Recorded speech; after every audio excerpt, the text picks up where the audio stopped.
சென்னை அடுத்த கோவளத்தில் மத்திய உள்துறை அமைச்சர் அமித்ஷா தலைமையில் தென்மண்டல கவுன்சில் கூட்டம் நடைபெறுகிறது. இதில் முதல்வர் விஜய் பங்கேற்றிருக்கிறார். அது தொடர்பான காட்சிகளை பார்க்கலாம்.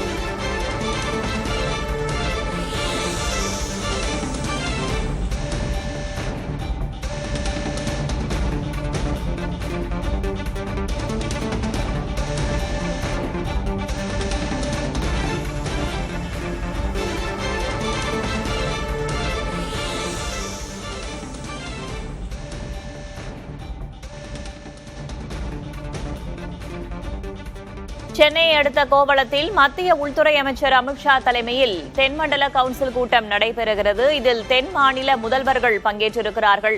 இதில் பங்கேற்பதற்காக தமிழக முதல்வர் விஜய் அங்கு வந்திருக்கிறார். அது தொடர்பான காட்சிகளை பார்க்கிறோம். கூடுதல் தகவல்களை வழங்குவதற்காக செய்தியாளர் சந்தானகுமார் இணைந்திருக்கிறார். அவரிடம் கேட்கலாம். சந்தானகுமார், மாநாட்டில் பங்கேற்பதற்காக தமிழக முதல்வர் விஜய் வந்திருக்கிறார். அனைத்து முதல்வர்களும் வந்துவிட்டார்களா? எப்போது தொடங்க போகிறது நிகழ்ச்சி நிரல் என்ன? வேதவள்ளி, இன்னும் சரியாக 10 நிமிடங்கள்ல உள்துறை அமைச்சர் அமித்ஷா தலைமையில 31வது தென்மண்டல கவுன்சில் கூட்டம் என்பது தொடங்க இருக்கிறது. இந்த கூட்டம் பங்கேற்பதற்காக பல்வேறு தமிழ்நாடு, கேரளா, கர்நாடகா, ஆந்திரா, தெலுங்கானா உள்ளிட்ட மாநிலங்களை சார்ந்த முதலமைச்சர்கள் மற்றும் துணை முதலமைச்சர்கள் கூட்டத்தில் பங்கேற்க வந்திருக்கிறாங்க. தெலுங்கானா மாநிலத்தில் மட்டும் ரேவந்த் ரெட்டி வெளிநாட்டு பயணமாக UK சென்றதன் காரணமாக துணை முதலமைச்சர் பங்கேற்றிருக்கிறார். புதுவையில மாநில முதலமைச்சர் ரங்கசாமி இந்த கூட்டத்தை புறக்கணிச்சிருக்கிறார். அவர்களுடைய புதுவை சார்பாக ஆளுநர், துணைநிலை ஆளுநர் வந்து இந்த கூட்டத்தில் புதுவை சார்பாக பேச இருக்கிறார். கூட்டம் தொடங்கியவுடன் முதலமைச்சர் தான் வரவேற்புரை ஆற்ற இருக்கிறார். ஒவ்வொரு முதலமைச்சர்களும் இந்த கூட்டத்தில் தொடக்கமாக 5 நிமிடங்கள் பேசுவதற்காக நேரம் என்பது ஒதுக்கப்பட்டிருக்கிறது.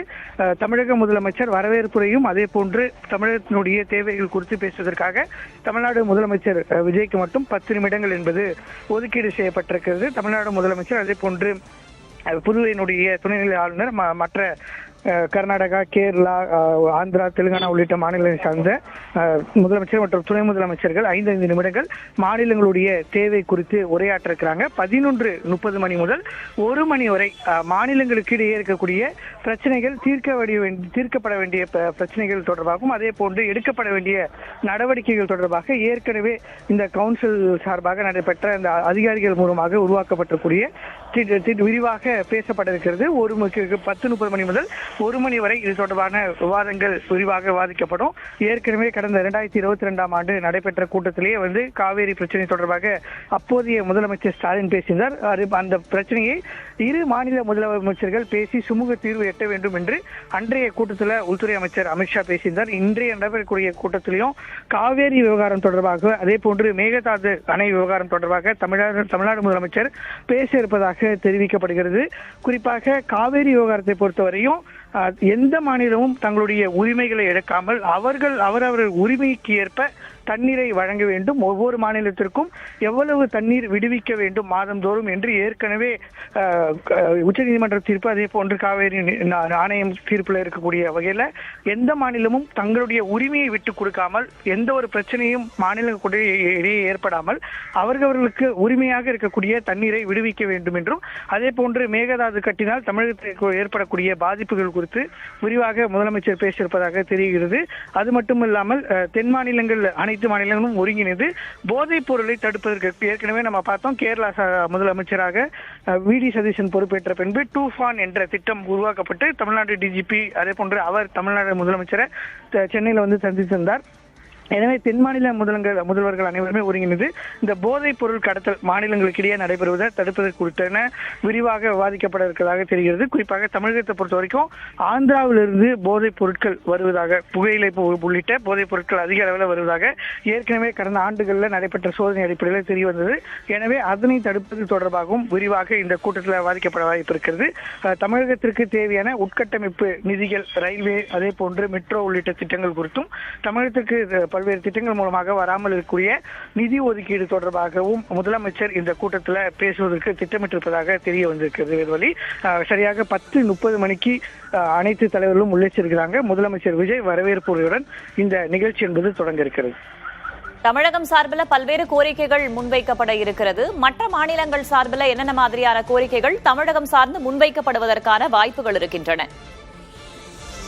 இந்த 2022 அப்போ பார்த்தோம்னா ஒட்டுமொத்தமாக 19 விவகாரங்கள் விவாதிக்கப்பட்டிருந்தது. அதில் 9 விவகாரம் பார்த்தோம்னா தெலுங்கானா ஆந்திரா இடையிலான அந்த மாநிலம் புதிதாக பிரிக்கப்பட்டதன் காரணமாக அந்த விவகாரம் தொடர்பாக பேசப்பட்டது. கேரளாவை பொறுத்த வரைக்கும் முல்லை பெரியாறு அணை பிரச்சனை தொடர்பாக தமிழகத்தினோடு இருக்கிறது. அந்த பிரச்சனை தொடர்பாகவும் மாநிலங்களுடைய ஒருங்கிணைந்த வளர்ச்சி அது தொடர்பாக பேசுவதற்கான வாய்ப்பு இருப்பதாக தெரிகிறது. சரியாக முதலமைச்சர் 10:35 மணிலிருந்து 10:45 மணி வரை பேசியிருக்கிறார். அதனைத் தொடர்ந்து புதுச்சேரி துணைநிலை ஆளுநர் பேசுகிறார். அதே போன்று லட்சத்தீவு சார்பான நிர்வாகியும் அந்தமான் மற்றும் நிக்கோபார் தீவுகளுடைய துணைநிலை ஆளுநர் 10:55 மணிலிருந்து 11 மணி வரை என ஒவ்வொரு நபர்களும் 5 நிமிடங்கள் பேசுவதற்கும் இறுதியாக உள்துறை அமைச்சர் தன்னுடைய தொடக்க உரையை 10:25 10:30 மணி வரை பேசுகிறார். 10:30 மணி முதல் 2 மணி வரை இந்த கூட்டங்கள் விவாதிக்கப்பட இருக்கிறது. ஒவ்வொரு மாநிலங்களும் தங்களுக்கு தேவையான திட்டங்களை நிறைவேற்றி தர வேண்டும், தங்களுக்கான நிதி ஒதுக்கீடு, அதே போன்று அனைத்து மாநிலங்களுக்குள்ளேயே இருக்கக்கூடிய பிரச்சனைகளை தீர்ப்பது தொடர்பாக இந்த கூட்டத்தில் விரிவாக விவாதிக்கப்படும். குறிப்பாக தென்மண்டல மாநாடு என்று பார்க்கும்போது காவிரி விவகாரம் பிரதானமாக இருக்கிறது. இப்ப கர்நாடகாவில் முதல்வர் டி.கே. சிவகுமார், தமிழகத்தில் முதல்வர் விஜய் என்னும்போது ஏற்கனவே அவர்கள் சந்திப்பதாக இருந்தது. அந்த சந்திப்பும் ரத்து செய்யப்பட்டது. இந்த சூழல்ல காவிரி விவகாரம் இந்த மாநாட்டில் எவ்வாறாக எதிரொலிக்க வாய்ப்பு இருக்கிறது? நிச்சயமா காவேரி விவகாரத்தை முந்தைய காலத்தை பொறுத்த வரைக்கும் கடந்த 2022 இந்த கூட்டம் நடைபெற்ற போது நம்ம தமிழகத்திற்கு நீர் திறந்து விடுவது மட்டும்தான் பிரச்சனை. அதை 2 மாநிலங்களும் பேசி தீர்க்க வேண்டும் என்பதுதான் உள்துறை அமைச்சருடைய கருத்தா இருந்தது. ஆனா இந்த கூட்டத்தை பொறுத்த வரைக்கும் கர்நாடகாவினுடைய முதலமைச்சராக புதிதாக பொறுப்பேற்றதன் காரணமாக டி.கே. சிவகுமார் மேகதாது அணையை நிச்சயமாக கட்டியே தீருவேன் என்று அவர் தெரிவித்திருக்கிறார்.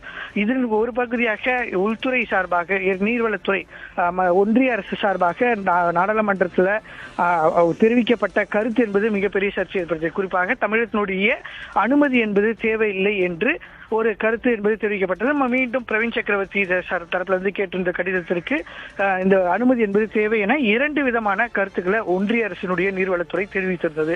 எனவே மேகதாது அணையை கட்டுவேன் என்று டி.கே. சிவகுமார் தெரிவிக்கிறார். தமிழக சார்பாக கட்டக்கூடாது என்று தெரிவிக்கிறார்கள். எனவே மிக முக்கியமாக இந்த விவகாரம் தொடர்பாக இந்த கூட்டத்தில் விவாதிக்கப்பட வாய்ப்பு இருக்கிறது. தமிழக முதலமைச்சரை பொறுத்த வரைக்கும் இந்த பிரச்சனையை 2 மாநிலங்களுக்கு இடையான பிரச்சனையாக மாற்றாமல் எந்த மாநிலமும் நம்ம தமிழ்நாடு மட்டும் இல்லாம புதுவை வரைக்கும் புதுச்சேரி கேரளாவும் காவேரியிலிருந்து தண்ணீர் பெறாங்க. எனவே எந்த மாநிலங்களும் பாதிக்காத வகையில அவர்கள் உரிமைக்கு ஏற்கனவே வழங்கப்பட்டிருக்கக்கூடிய நீரினுடைய அளவை வழங்க வேண்டும் என்பதுதான் தமிழ்நாடு முதலமைச்சருடைய இன்றைய பேச்சினுடைய முக்கிய சாராம்சமாக இருக்கும். இதுல டி.கே. சிவகுமார் என்ன முடிவு எடுக்க போகிறார் என்பதை நம்ம பொறுத்து பார்க்கணும். அதே போன்று தென் மாநிலங்கள்ல குறிப்பாக கர்நாடகா, தெலுங்கானா, ஆந்திரா, தமிழ்நாடு 4மே பார்த்தோன்னா தொழில்துறையில போட்டியிடக்கூடிய மாநிலங்களா இருக்கு. குறிப்பாக மத்திய அரசு சார்பாக கொண்டு வரக்கூடிய திட்டங்களை தமிழ்நாட்டுக்கு அதே போன்று தென் மாநிலங்களுக்கு இருக்கக்கூடிய மாநிலங்களுக்கு ஒதுக்க வேண்டும் என்பது மிகப்பெரிய கோரிக்கைகளா இருக்கு. ஏற்கனவே பார்த்தா தமிழக அரசு சார்பாக 7 திட்டங்கள் தமிழகத்திற்கு வழங்க வேண்டும் என்று ஏற்கனவே தொழில்துறை அமைச்சர் கடந்த வாரம் டெல்லியில் நடைபெற்ற கூட்டத்தில் பங்கேற்று கேட்டிருந்தார். எனவே தொழில்துறை சார்ந்து தமிழகத்திற்கும் அதிக அளவிலான மத்திய அமைச்சகம் ஒன்றிணைந்து அமைக்கக்கூடிய தொழில்துறைகள் சார்ந்த திட்டங்களை அதே போன்று ராணுவம் சார்ந்த தொழில் சார்ந்த முதலீடுகளை தமிழகத்தில் முதலீடு செய்ய வேண்டும் என்று கேட்கிறார். ஒன்று மட்டும் தென் மாநிலங்கள் முதலமைச்சர் அனைவருமே ஒன்றிணைந்து பேசுவதற்கான வாய்ப்பு இருப்பதாக தெரிகிறது. அது தொகுதி மறுவரை.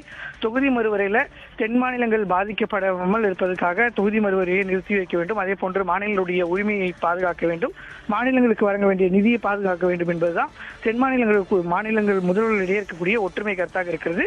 தொகுதி மறுவரை சம்பந்தமாகவும் இந்த கூட்டத்தில் விரிவாக பேச வாய்ப்பு இருப்பதாக தெரிகிறது. அதுவழி ஒவ்வொரு முதல்வர்களும் அவர்களுடைய மாநிலத்திற்கு தேவையானவற்றை கேட்டு பெறுவதற்கான கோரிக்கைகளை இன்றைய மாநாட்டில் முன்வைக்கப் போகிறார்கள்.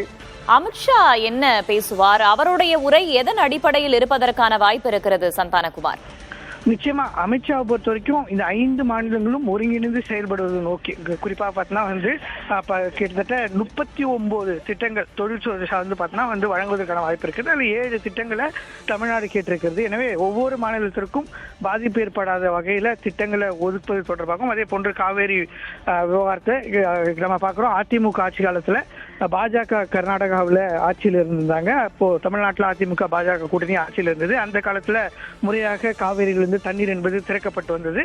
மீண்டும் காங்கிரஸ் ஆட்சிக்கு வந்த பின்புதான் இந்த தண்ணீர் திறப்பதில் மிகப்பெரிய சிக்கல் கடந்த 5 ஆண்டுகளாக ஏற்பட்டது. தற்போது மீண்டும் 6வது ஆண்டாக தொடர்கிறது. எனவே இந்த விவகாரத்துல ஒன்றிய நீர்வளத்துறையினுடைய பதில் மாறி மாறி வந்த நிலையில உள்துறை அமைச்சர் என்னுடைய பதில் என்னவாக இருக்க போகிறது, காவேரி மேகதாது விவகாரத்தை அவர்கள் எப்படி பார்க்கிறார்கள் என்பது குறித்தான நம்ம விவரங்கள் நம்ம பார்க்க வேண்டியது முக்கியமா பார்க்கப்படுகிறது.